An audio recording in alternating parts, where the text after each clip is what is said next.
reka rero nkunyuriyemo uko byifashe. Mu Rwanda hose abaturage bahuje umugambi, naha mu karere kanyu abaturage bamaze gusobanukirwa n'ikibazo kivugana. Ugomba kumenya ko aya ari amabwiriza ya guverinoma nshya. Mwese muzi ko mbere yo guhangana n'inyeshyamba tugomba kwica umututsi. Ntimuzibeshye ngo musige n'umwe. Tugomba kubatsemba bose, guhumba bose. In the last war, the Germans committed many terrible crimes. Now, the Americans also committed terrible crimes, but we don't remember them because the Americans won. If the Germans killed more people, why did they not win? Was God on the side of the Americans? God does not take sides. Umututsi n'ikimukomokaho bagombe bapfe bitarenze iminsi ibiri. Tugiye gukora isuku mu gihugu hose. Buri wese muri aka karere amenye ko ari ingabo y'igihugu kandi ko afite inshingano yo guhashya umwanzi no gutsinda intambara. Tumaze gutsinda, ubuzima buzaba bworoshye kuko tuzaba twakwinjira ku murima. Father, you are right. But I'm being asked to kill. So? Killing is wrong, but you are entitled to defend yourself. The teaching of the Catholic Church is quite clear on this point. God forgives us our sins, provided we confess, we repent, and we seek forgiveness.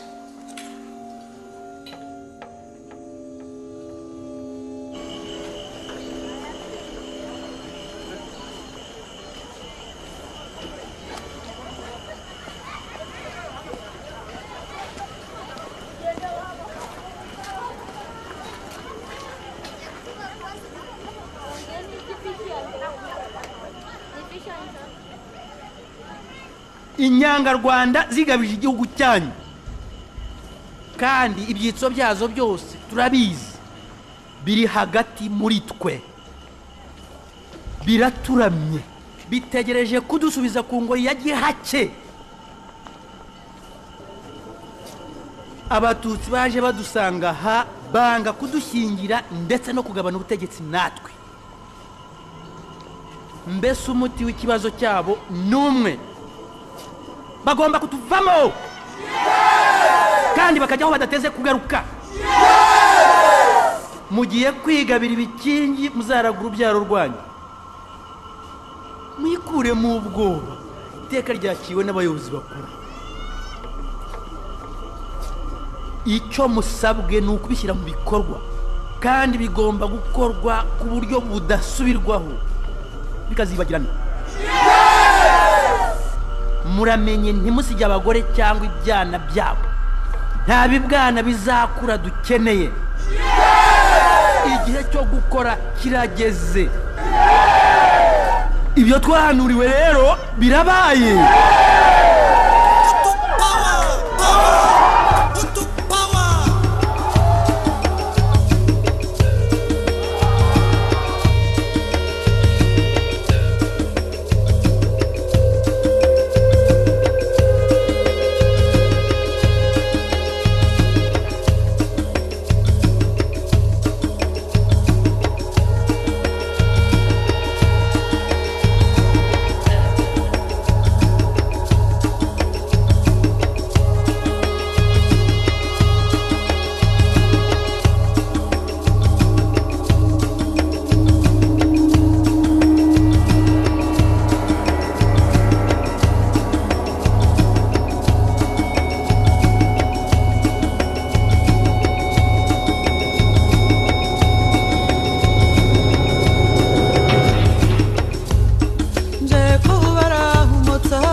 uruwanjye baho singusha esha uko mbyifuza nshaka ko nsoma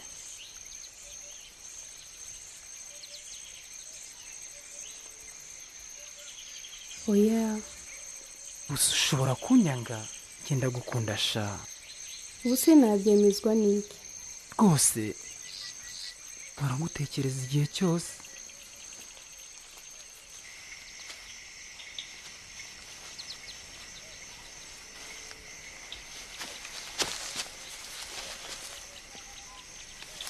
ni ukuri have nifuza kubana nawe ubuzima bwanjye bwose buri munsi buri munota winyanduriza ikanzu se ni inyafurika yambawe i Paris nakunda kurenganya ntuzi wenda n'aho Paris iherereye Paris ndahazi ndetse nzakujyana yo gutembera batisi shaka gushinga urugo hagira umuryango mwiza nk'uw'ababyeyi banjye sinshaka kurongorwa ntwite nka bamwe muri bagenzi banjye ntawakwemera ko twabanye kubera urukundo bagira ngo ni uko wantenda oya shasigaho ngenda gukunda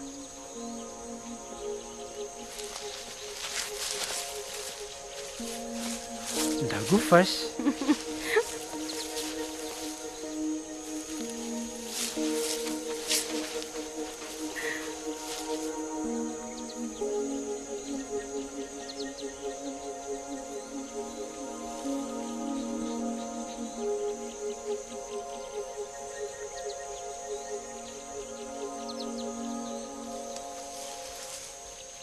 Jose, reka tuvugane. Ya, reka ntahe papa arantegereje.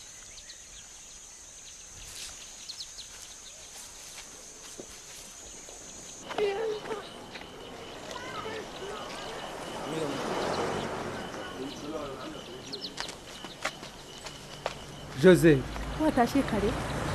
Uriwe hehe? Ntaho. Uriya ni prefe. Wambye kuba ari i Kigali? Umukuru w'igihugu yapfuye azize impanuka y'indege.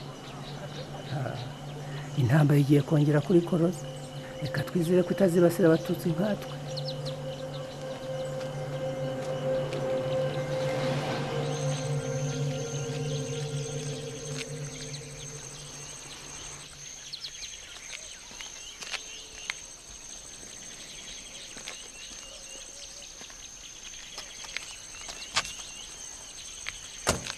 wahozesha perezida yitabye Imana indege ye bayihanuye ubu bwicanyi bwatangiye i Kigali dushatse twatangira guhunga hakiri kare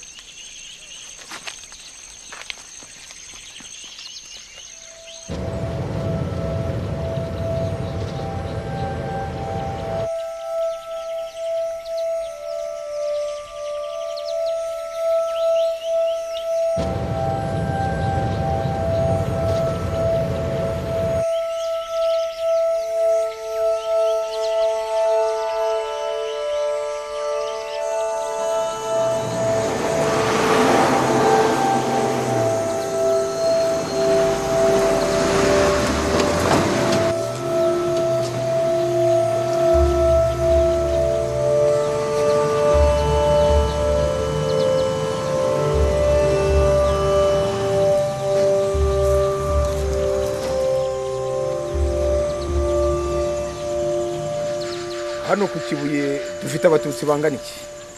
Nyakubahwa bose hamwe n'abajejo bageze ku 50. Sineza ko imyiteguro mwayirangije mukaba mwari mwiteguye uyu munsi ahantu hose muhashyira za bariyeri. Tugomba kwitondera cyane, bamwe bari abayobozi bashobora kuduteza ibibazo, nibo tugomba kubanza.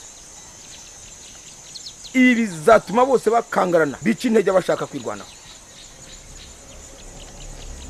bizatera ubwoba abatutsi bose ku buryo bazahungira muri za kiliziya. Iyo ushaka kwatsa umuriro ubanza kwegeranya inkwi, ntihagira umuntu ukinisha ibyo kwirwanaho. Uzajya ku kiliziya wese agomba pe. Nyuma y'ibyo zabereka ubundi buryo.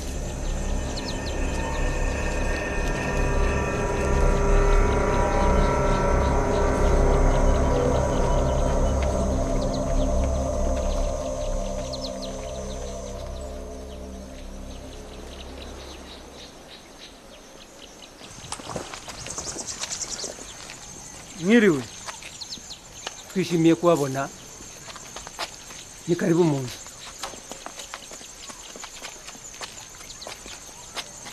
sha wari uzi n'ikindi ngiye mu nkotanyi ngo umuntu yagera anyuze muri Tanzania agafata ubwato muri Victoria yagera i Bugande agahita yerekeza ibirunga. nibeshye ukagenda teke n'iby'intambara isibwa zakwicira. Nabyiyemeje. Batisi wowe ubinyeshyamba mbuzikize.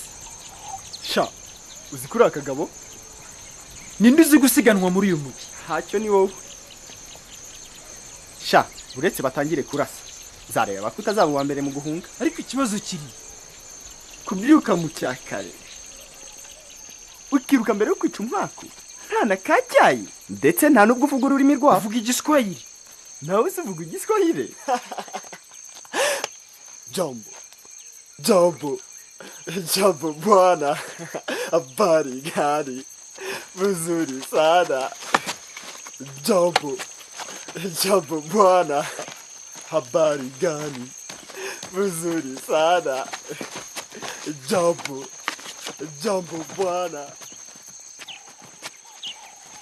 Hey, nk'uw'igihanga ngerambaraje. Sha, zabwira Joseph ko wigize igihangange. Sinshaka ko hari umuntu uza kuba nyamwigendaho. Twaje kubabwira ko twese tugomba guhungira ku kiliziya. Hari abasirikare b'Ababiligi ntacyo tuzaba. mushatse twajyana ku kiliziya?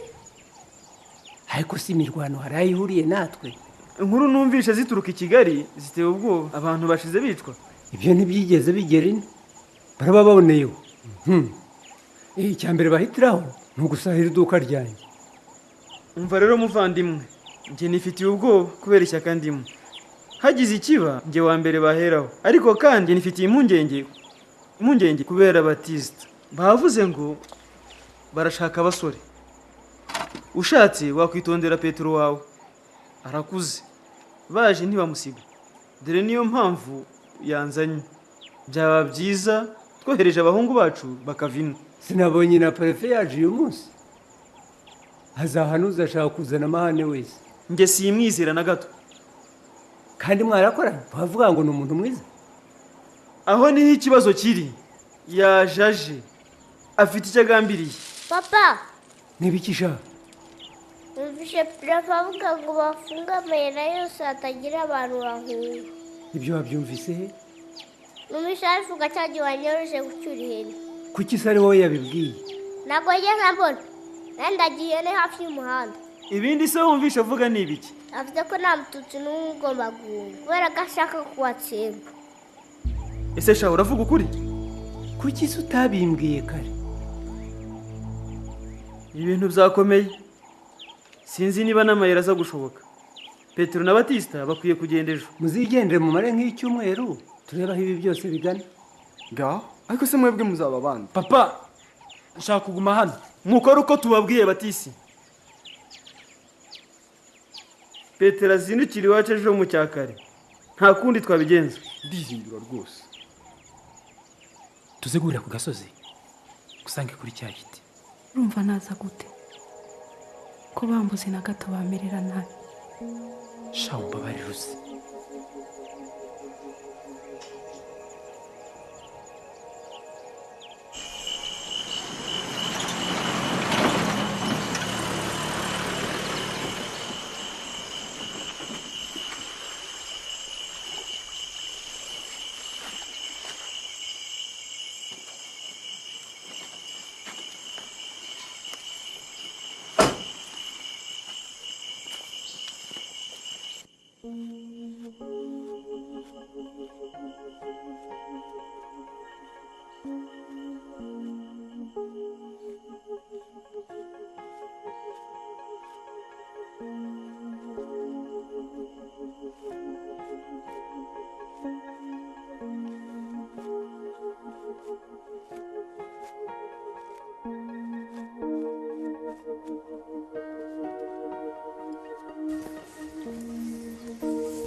ndumva nataye ubwenge, ndumva ntazi aho tugana pe. ndakwikundira ibindi ni ubusa.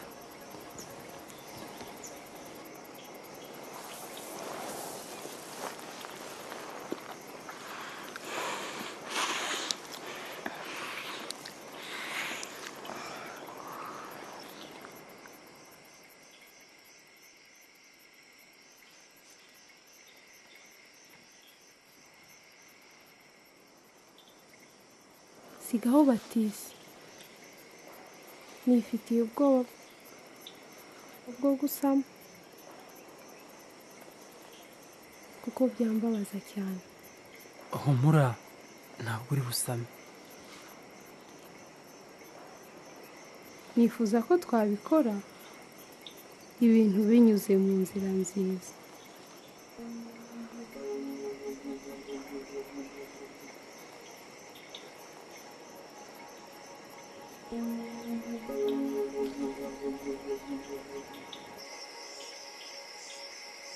Nebye nta bindi ahora avuga mu myaka 3 ishize. Uwo ni Kabera na politiki ze. Numvise kuri radiyo Musenyeri yavuze ko duhungira muri za kiliziya. Ntukishinga ibyo radiyo ivuga. Musenyeri ngo tujye kuri kiliziya, naho radiyo ngo turi inyenzi. Papa, bose ni bamwe.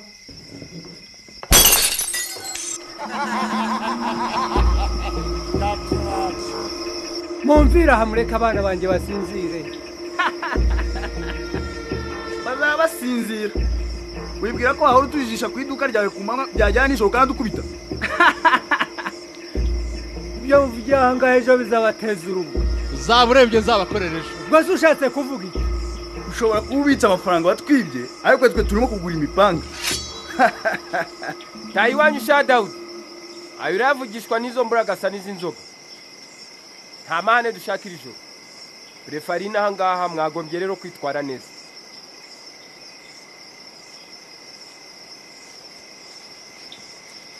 Ntugire impungenge nta mane batera, bose baranyumvira.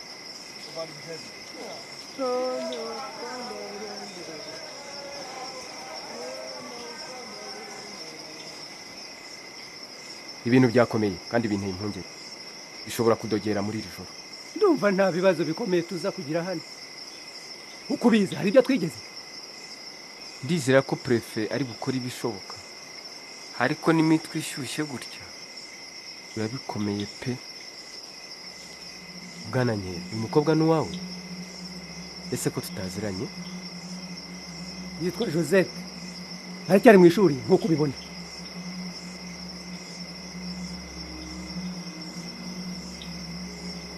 Ni iribagiza pe. Ese madame araho? Araho harakomeye. Gusa yatinye gusohoka ngo usuhuze. Nta kindi. Maze rero dore ibihuha ni byinshi. Nta wamenye uwo kwizera. Bwana Nkera, mu bihe bibi nk'ibi ni byiza gusaba ubuhungiro kuri paruwasi.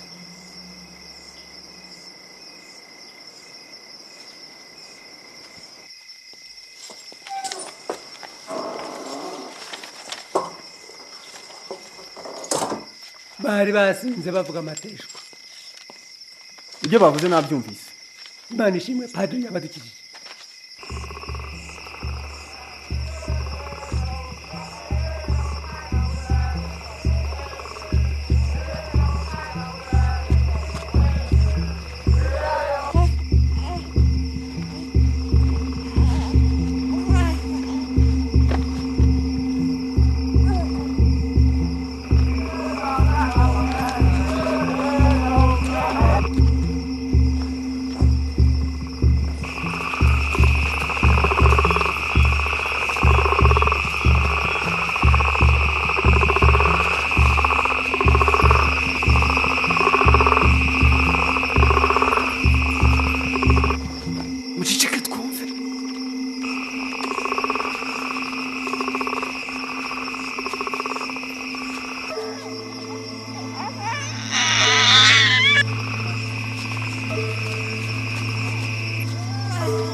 Just hold on.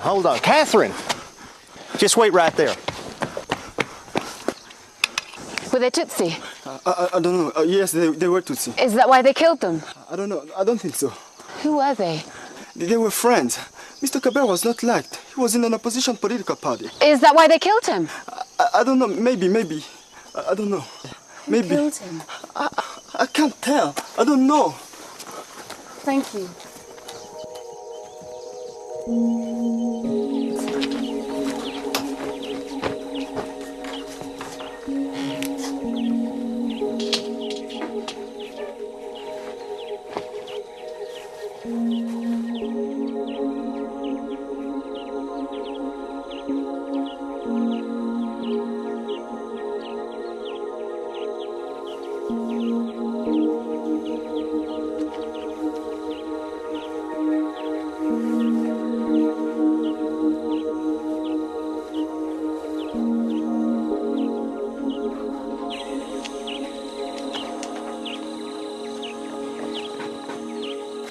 ntugire impungenge dufite inshuti nyinshi hano abapolisi n'abakiriya bacu turaziranye aho niho ikibazo kiri nyine baratuzi koko nta n'umwe utazi ko turi abatutsi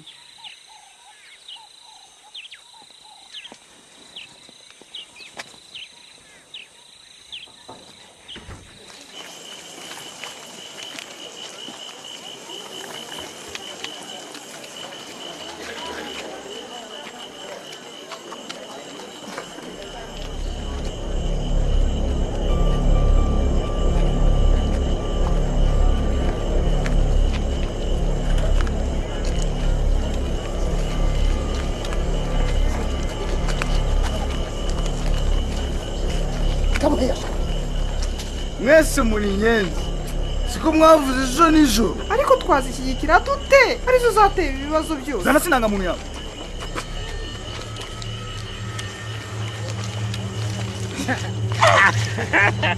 uri umututsi abatutsi bose ni inyenzi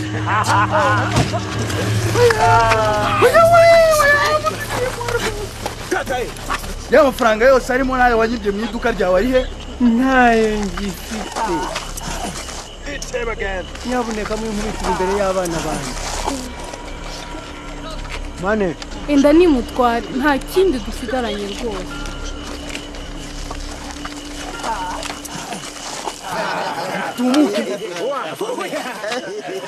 tumuke mwanyenzi mwe ntarabatsemba mwese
What's your name?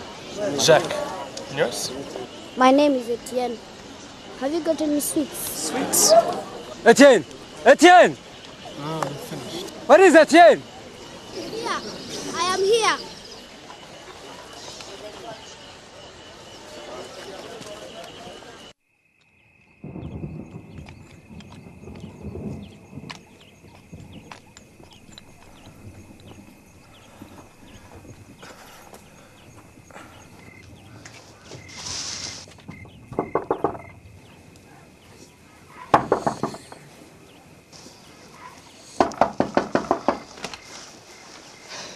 Baptiste.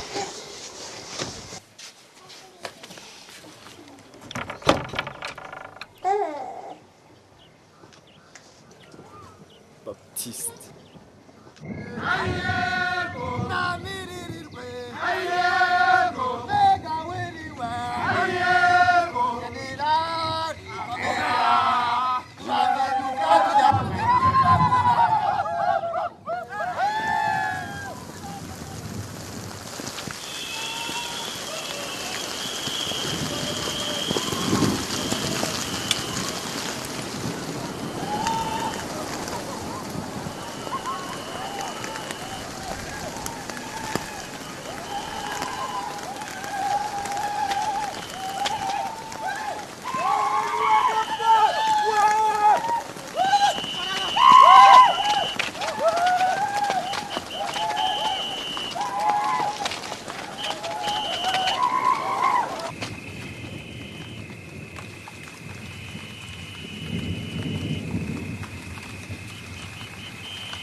Sorry, am I disturbing?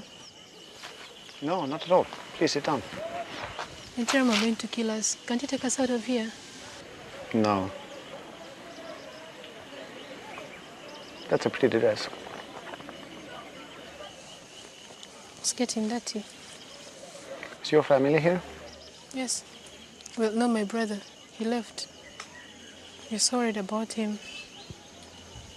But that's my father over there.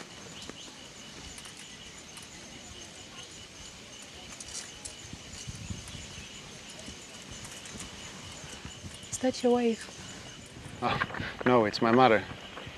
She's not very well.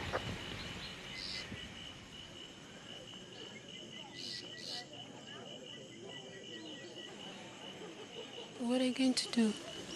Oh, it's not up to me. We are grateful for you being here. They can't touch us while you're here. No, not while we're here.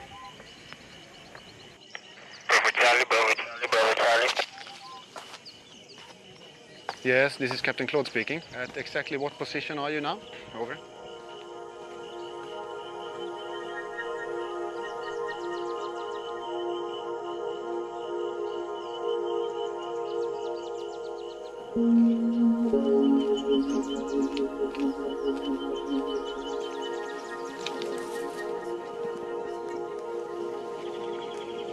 ni wowe nagira mwana wanjye sinzi impamvu ntabonye ibi byose kare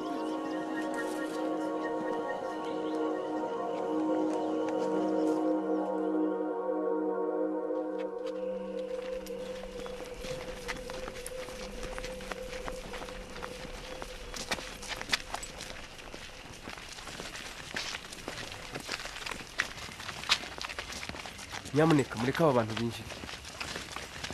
Murakoze padi, turabashimye cyane.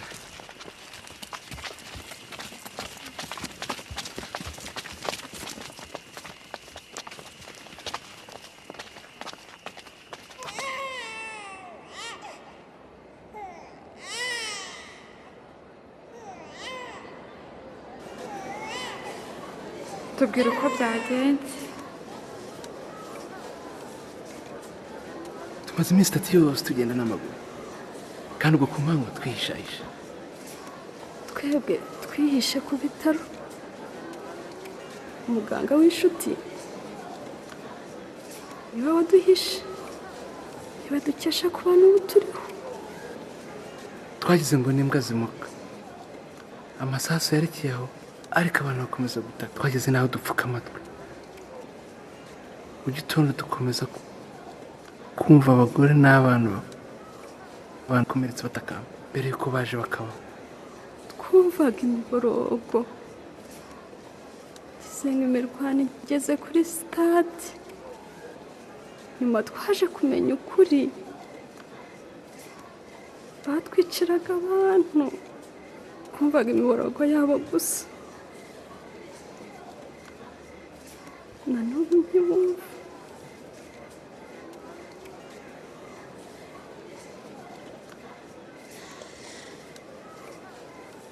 Twagize ngo n'imbwa zimuka, amasasu yerekeye aho ariko abantu bakomeza gutaka. Twageze naho dupfuka amatwi, mu gitondo dukomeza kumva inkomere z'abana n'abagore zitakamba mbere yuko baje bakabahuha.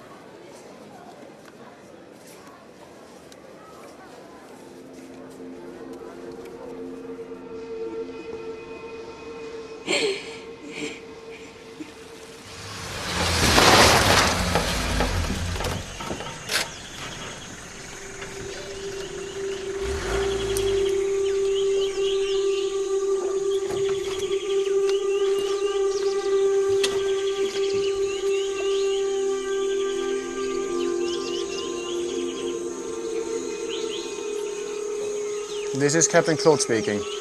There has been a massacre at the stadium 20 kilometers from here. The dead must number in the thousands. If I leave tomorrow, as you say, all the Tutsi at the church will be killed. I'm certain they will all be killed as soon as we leave town. As you can see, it's difficult for me to leave immediately. Over. I understand your position, but the UN Security Council has ordered all but a token force to leave. You must withdraw from Kabuye. That is final. Out.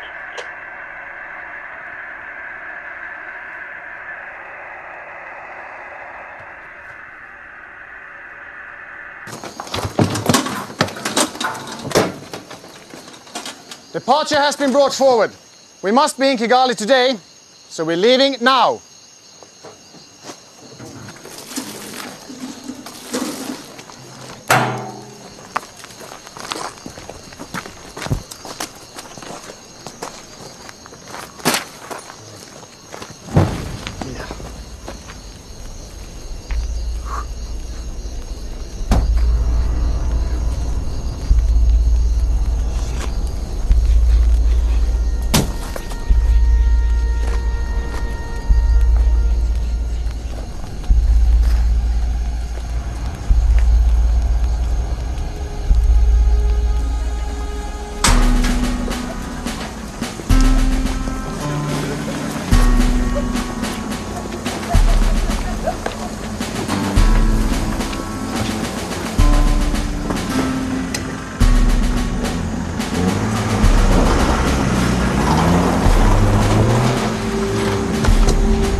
mushakira abana bose b'abatutsi bari ku ishuri. Yego nyakubahwa. Gende mubasha.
Mwese hanze. Musohoke mwese. Musohoke hanze mwese hanze vuba musohoke. Mugire vuba mwese hanze mwese. Mwese.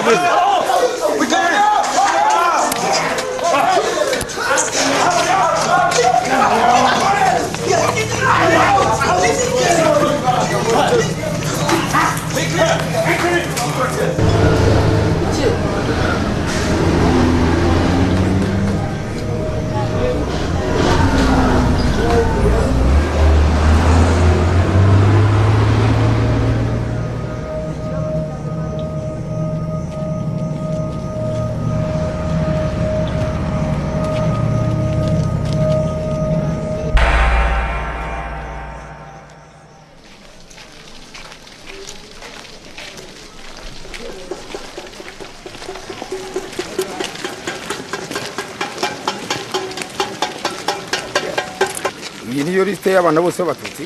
Yego. Nibo batutsi bangene dufite hano, abandi bose n'abahutu.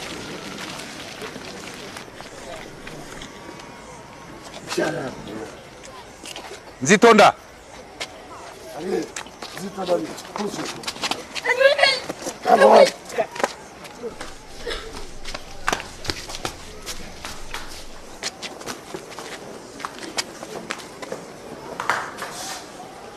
Valens ugira amahoro.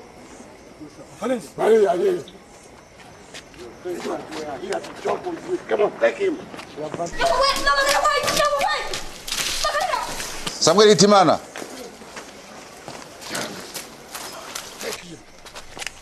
Sema Sasu.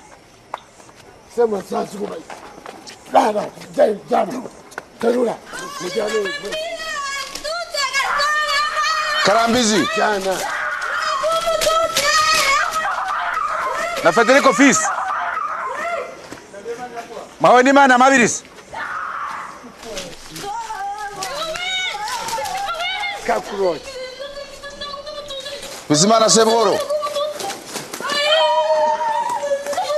Ndize Jean Baptiste.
Sana.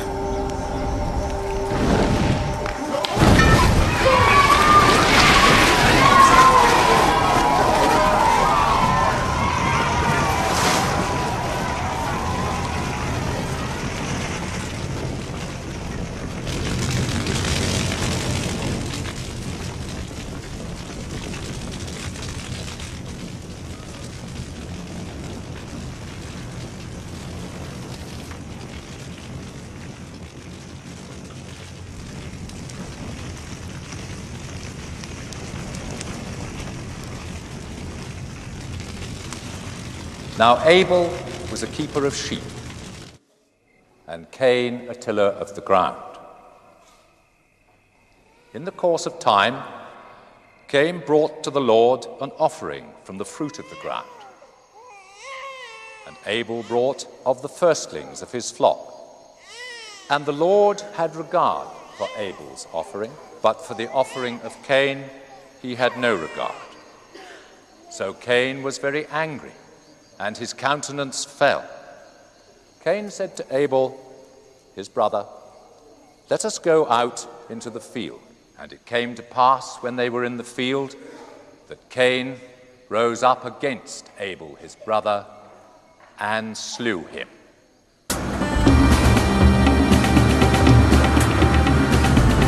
I am a soldier of France, and France is a superpower in Africa. Through me, France have shared friendship. You will not be forgotten. But make no mistake, war is terrible. But once war is here, every man must be a soldier. But please, have discipline. Only discipline will bring you victory. I'm sorry to be leaving now, but please, next time I come back, not so many dead bodies. The work of the church must go on, though I doubt if any of these things will still be here when I return.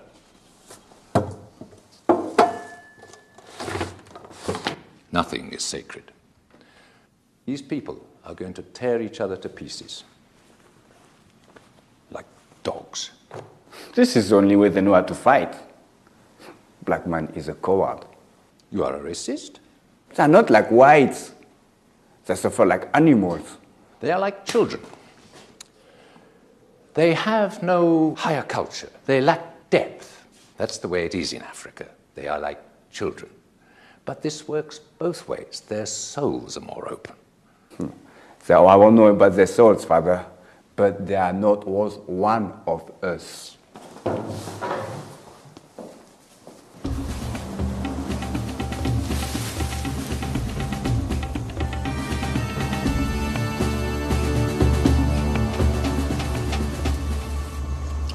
Sorry, we must leave now.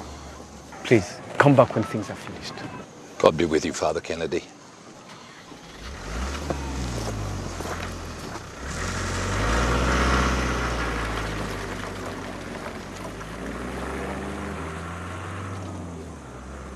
Good chance! The rebels will close the road this week, and maybe today. Things are moving so quickly? You have nothing to fear.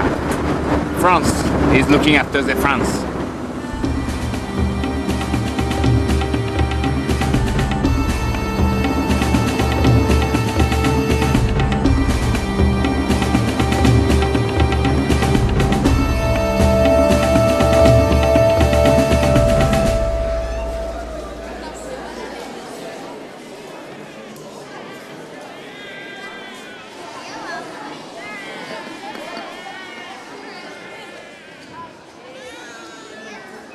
kirimo padi. Niba uyu ari nyoko mwembi ni muzi.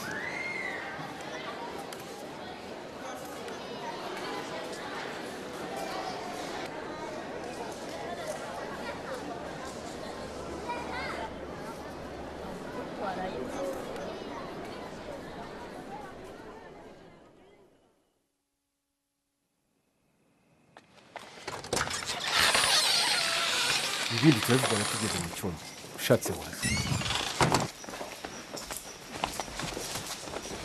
Mbabarira oya rwose padiri rwose mbabarira reka se kumwe oya rwose mbabarira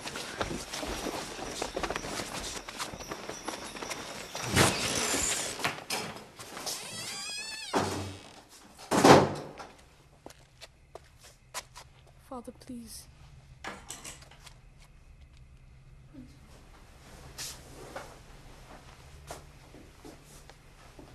gira impuhwe padi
hari akabazo abantu baravuga ngo umuhungu wawe ni inyenzi oya rwose nababwiye ko atari ukuri Etienne afite imyaka 8 gusa ntako ntabagize banze kubyemera cyakora banyemereye kurinda umukobwa wawe ndakora ibishoboka byose ko sinatinyuka kubagondoboza birenza umugabo wanjye mbabarira reka ndebe umugabo wanjye yaboneka wajyanye na Etienne vuga boro gacwa ngomba kubereka ko ndi ku ruhande rwawe umukobwa wawe aje iwanjye we n'umuhungu wawe mwagira amahoro savuye ese ubundi hagiye kuba iki watujyanye twese hamwe ashwi ntibyoroshye baradushunga cyane uzi amakare yabo bashobora gukora umukobwa wawe byamfurambi niyemeje kuba murinda namwe mukagira agahenge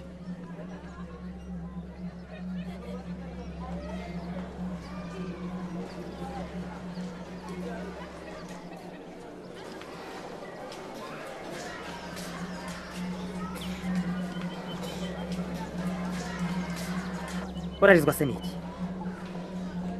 azarokoka maze ajya bibuka ntabwo ndi kure ariko si murabikorera iki igihe kirageze ngo roho z'abatutsi zive mu mibiri yabo zijye mu ijuru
urabibona ute ushobora kumbera umugore?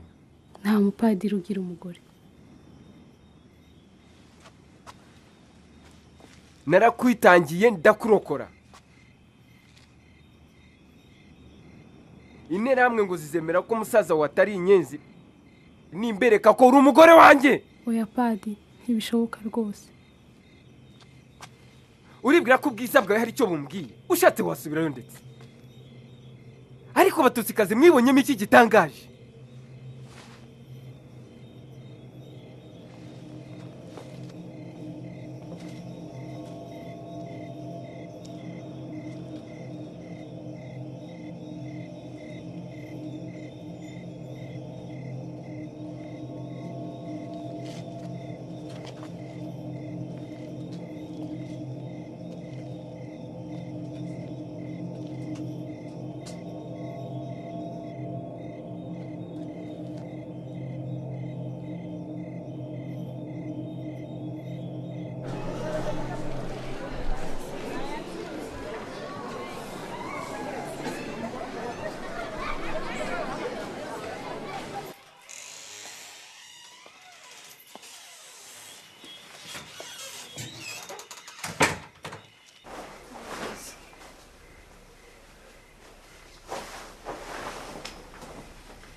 Ceceka!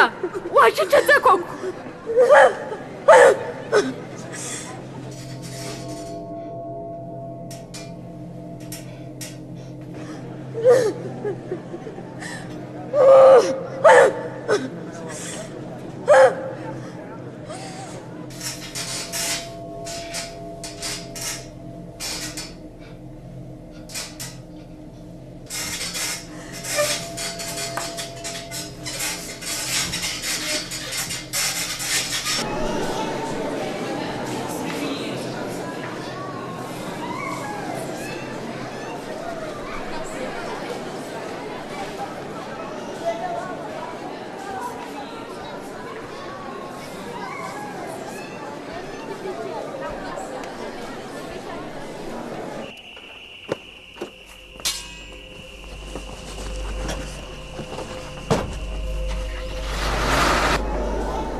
Ceceka! wacecetse koko?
Kona ukanda borede.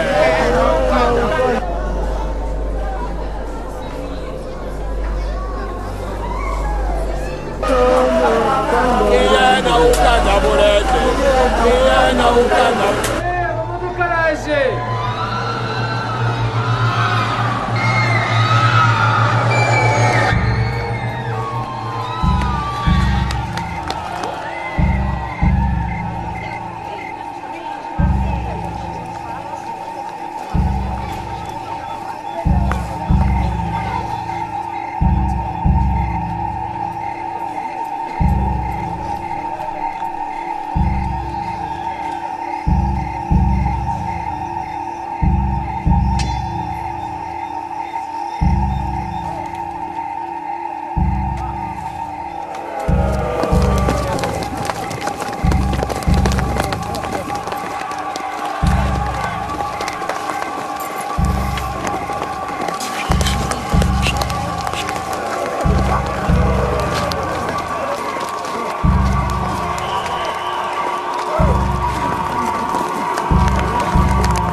ariko mubaye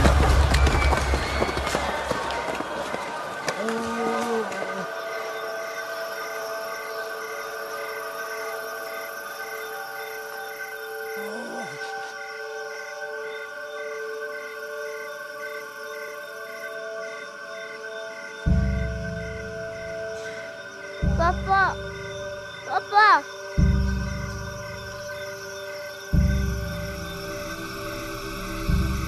Tutsi cockroach. Ah!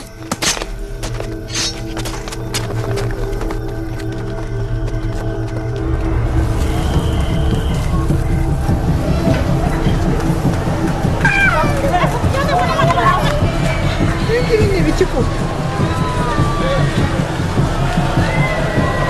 Umugabo wanjye ari hehe? Umugabo wanjye ari hehe we?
dore inyenzi hano.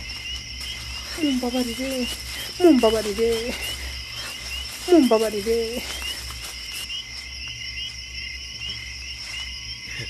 Twishe abatutsikazi bose. Inkotanyi zabo nizigera inanga zizasanga nta n'umusigaye. Habe na mba. Ubu nta batutsikazi bariho. Nta batutsi bazongera kubaho.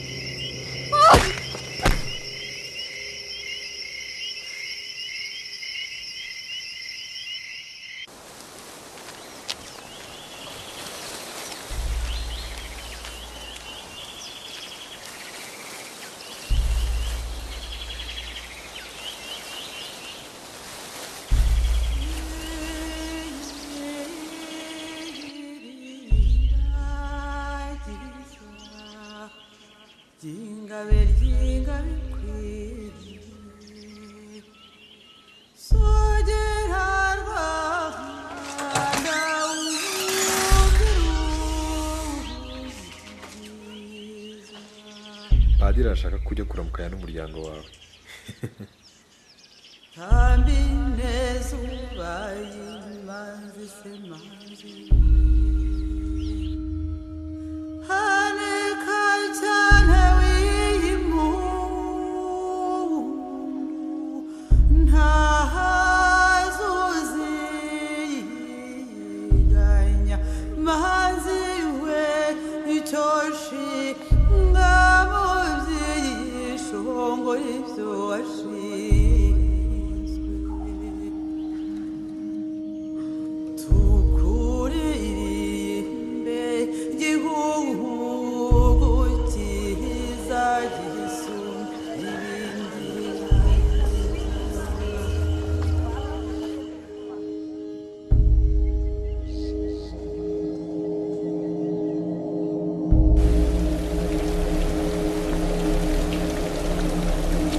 We are here to provide security for the civilian population. We have a mandate and agreement from the rebel force to be stationed here and provide you with humanitarian aid. Now, we cannot provide security throughout the area or even the whole of the town.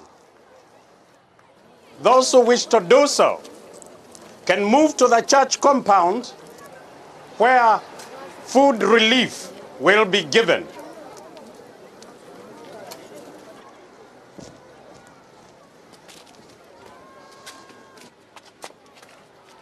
We want to leave and be escorted to the border. The rebels are killing people. They will kill us when they get here. The road is under rebel control, as you well know. We had to wait 10 days to get here. We do not have a mandate to move anyone. Don't worry, we'll protect you. We'll move to the church now.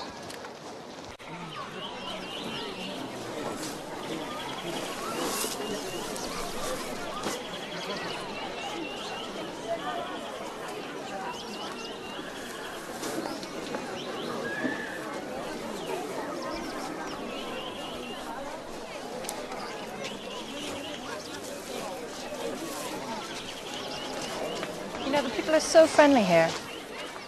And it's such a beautiful place. Only it wasn't for the war. Well, you say that, but it was reported as organized ethnic killing. To be truthful, there was an element of tribalism. There always is in Africa.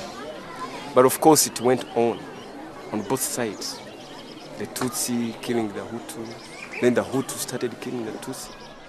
You know, of course, that the Catholic Church has been accused of complicity. The Catholic Church is not a tribal institution. Don't fall for that one.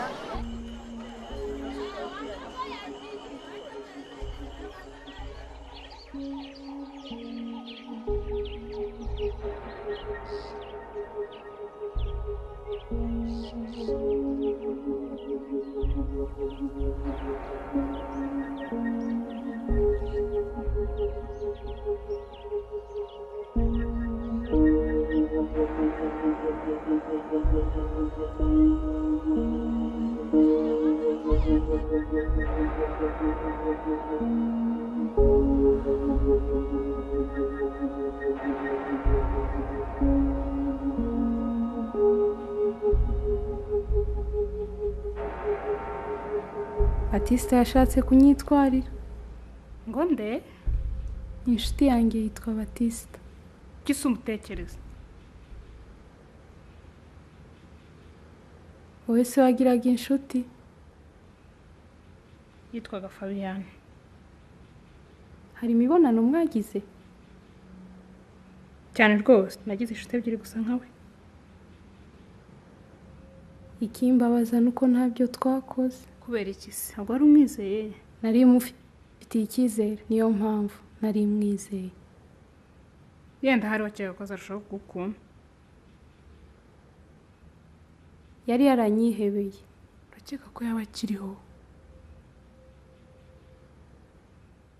Urakeka ko tuzabaho? Ushaka kuzabaho. Jye banteye indwara. Uko bizagenda kose nzapfa. Si nkawe na padiri wawe. Ntawe ufite ubasha wo kwegera. Uri igitangaza. Twafashwe ku ngufu ko turi beza. Jye ntacyo bimbwiye. Kuko n'ubundi twagombaga gupfa. Bona tukiriho nuko hari impamvu. Intambara nirangira, inkotanyi zikagera. Nzababwira ibyo aba Bahutu badukoreye. Abahutu bose bagombye gupfa. Abahutu bagombye gupfa.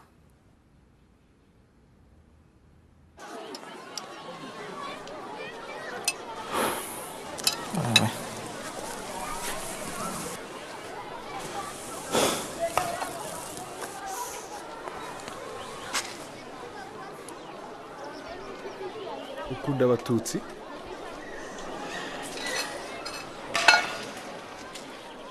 Byashoboka. Yenda nawe uriwe.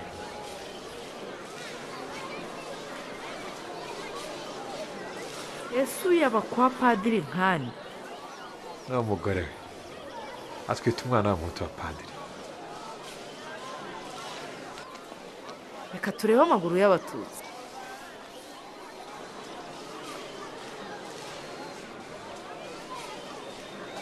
ugira imana kuba ufite umugabo w'umuhutu, urahirwa pe, ariko uzakanirwa urwawe numara kubyara uwo mwana. ese abatutsi dutandukaniye? mujye mubwiza abana banyu ukuri.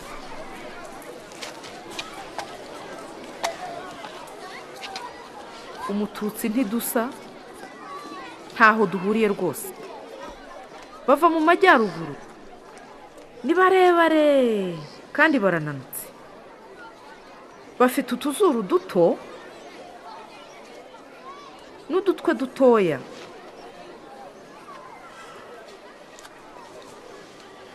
intoki zabo ni ndende kandi zinanutse.